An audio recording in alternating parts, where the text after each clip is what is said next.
Eurovision 2016 is over. Porig, you and I were there for 2 weeks, and I don't know about you, but physically, mentally, spiritually, but not sexually, I am drained. It is time to go around and reveal the jury televote split. Are you ready? Let's do this!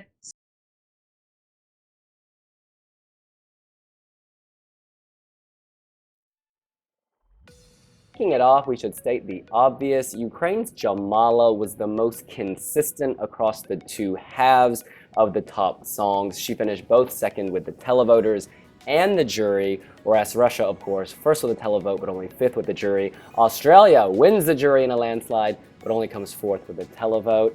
So many questions. Let's start with this one. Were you surprised Australia killed it with the jury? No. Well, because her vocals were stunning. They were flawless. The staging was magnificent. It had such an impact watching it live, and I guess had the same impact on television.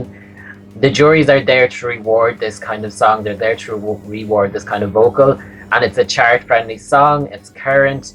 It would have been a crime if they hadn't ranked it so highly. Obviously, I was following everything from home, and when I first saw it on the second semi-final live, I immediately thought it was the winner.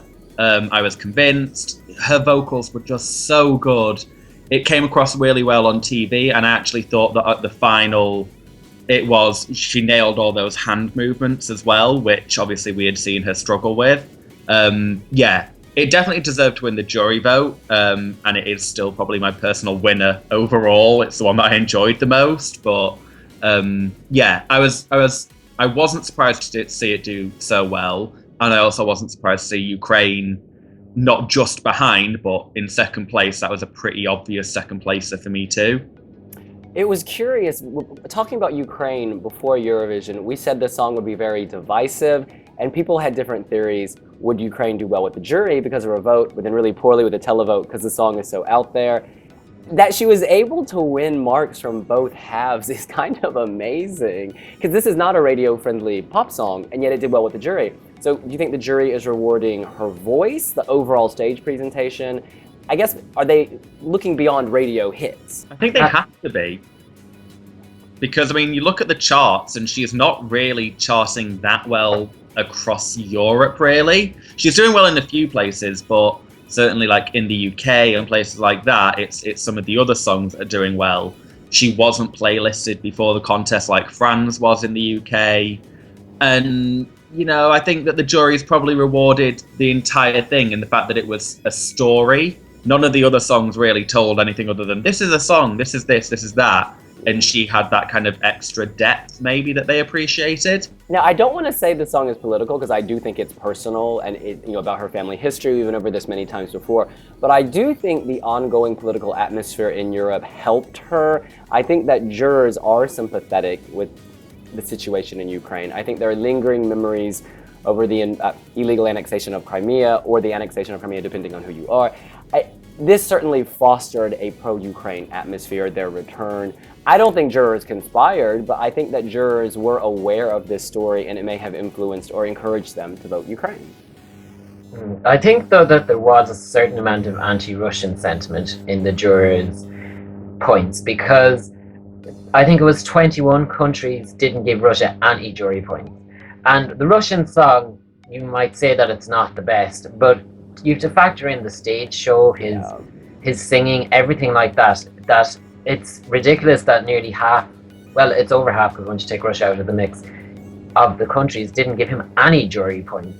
Ukraine was the perfect anti-Russian song, because it even had the kind of, it's not to do with modern day Russia, but it's to do with Stalin and the crimes he did, so it's a perfect kind of alternative for them to go for.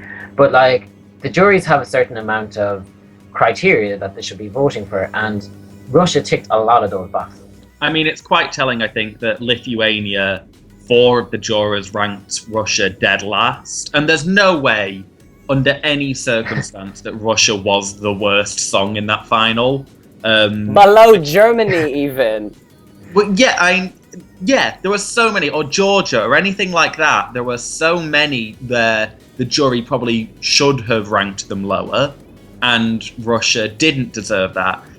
admittedly, was Russia my favourite? Do I think that, that the stage show was a bit overblown? I can see why people might have ranked it down.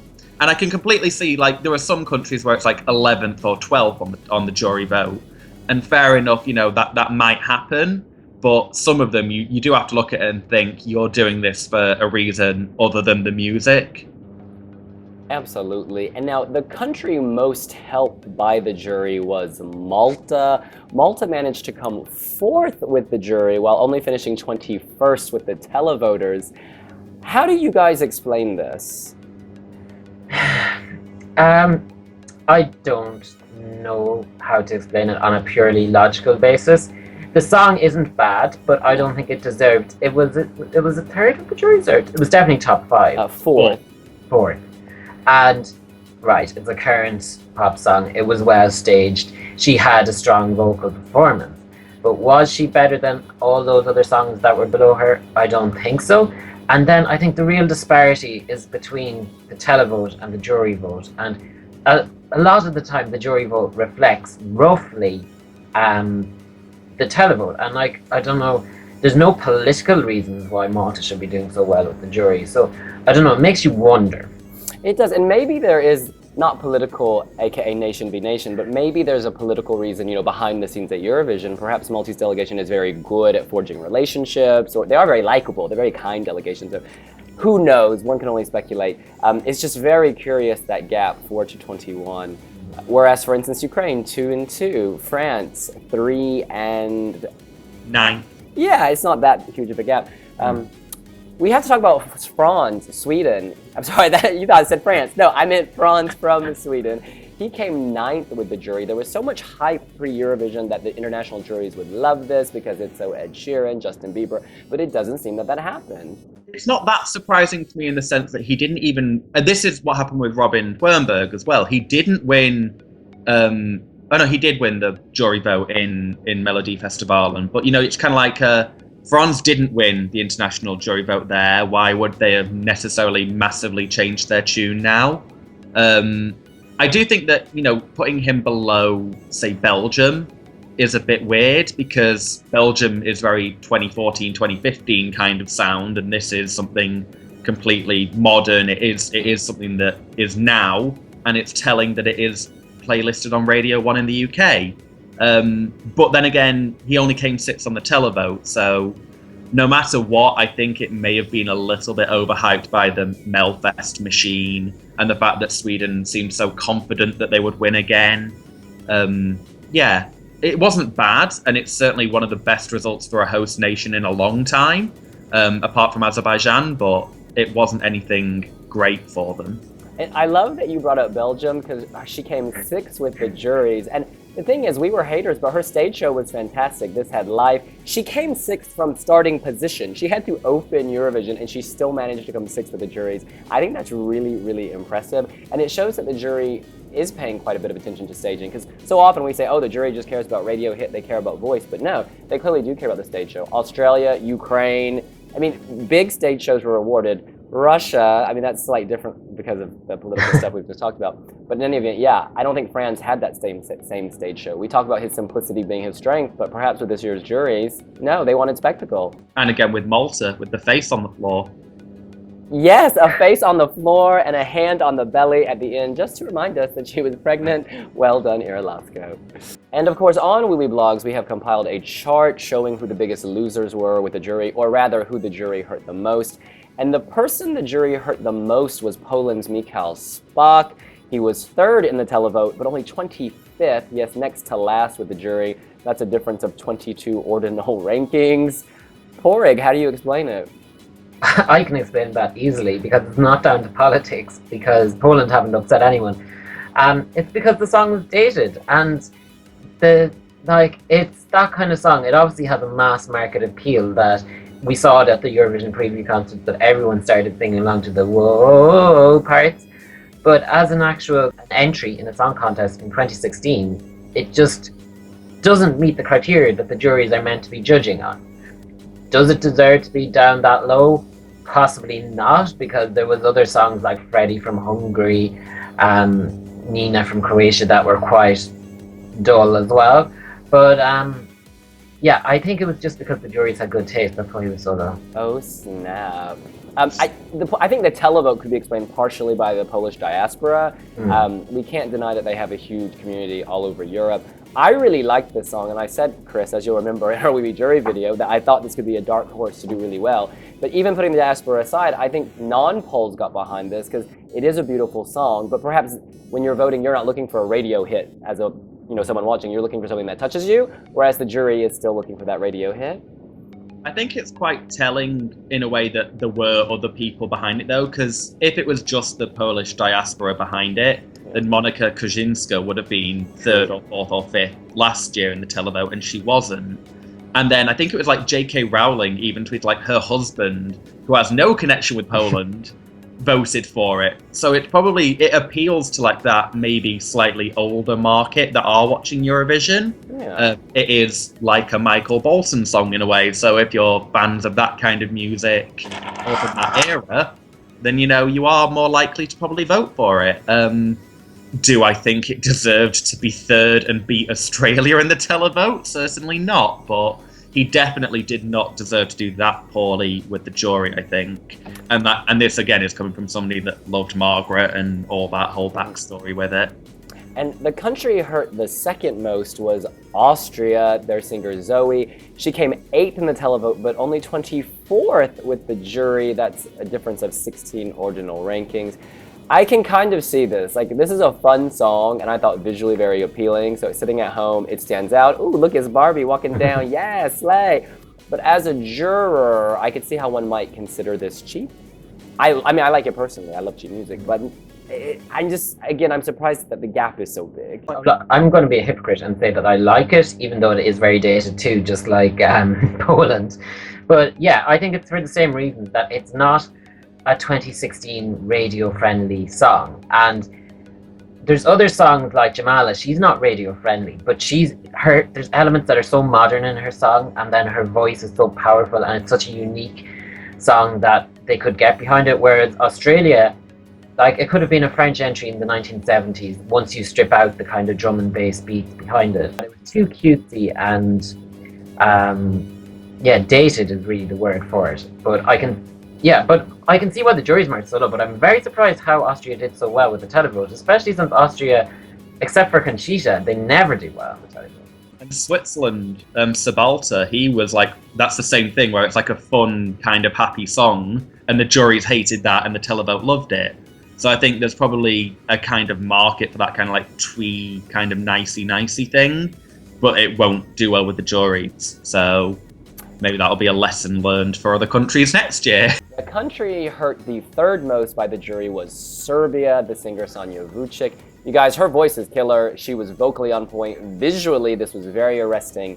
The public ranked her 11th, but the jury only ranked her 23rd.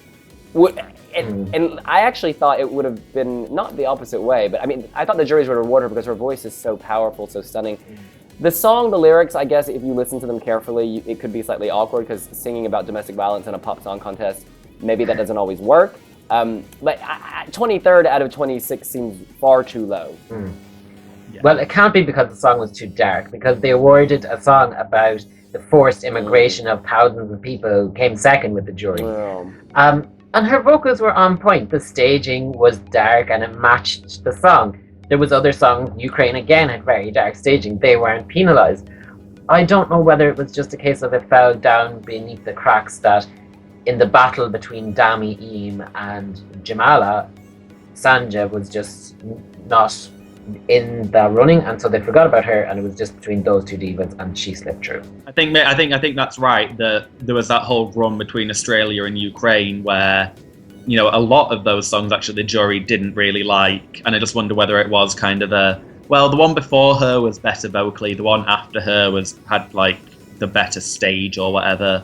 I just think she definitely deserved to do better. You guys, just concluding thoughts. I'm really pleased with the top two. I think towards the end of Eurovision, I was very much pro Dami Eam. I wanted to see Dami Eam win. If you rewatch our videos, I'm wanking nonstop.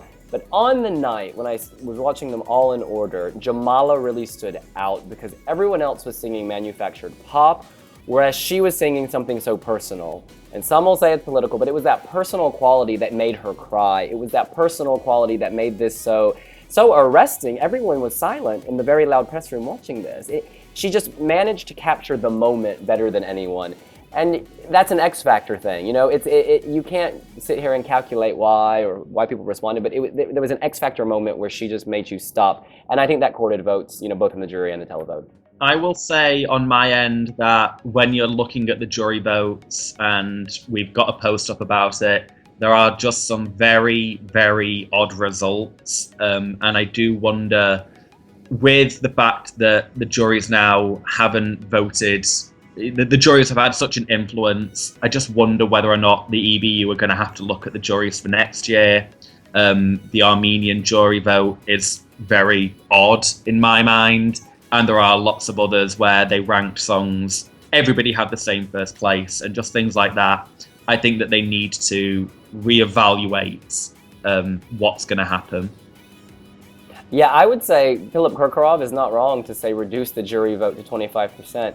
These musical professionals are no longer putting a check on the public. You know, they're just kind of conspiring. Not all of them, but in many instances. Because if there are 26 songs, the odds that 5 people would have, you know, very similar top 5, it's a little dodge. It's a little dodge. I don't think that it should be reduced to 25. I think it should be kept at 50%, but I think they need to have stricter enforcement on how the juries come up with their final results, and because there were such ridiculous things happen. Like, one of the Danish jurors had her scores completely upside down. Like, how did that happen in a contest as big as Eurovision?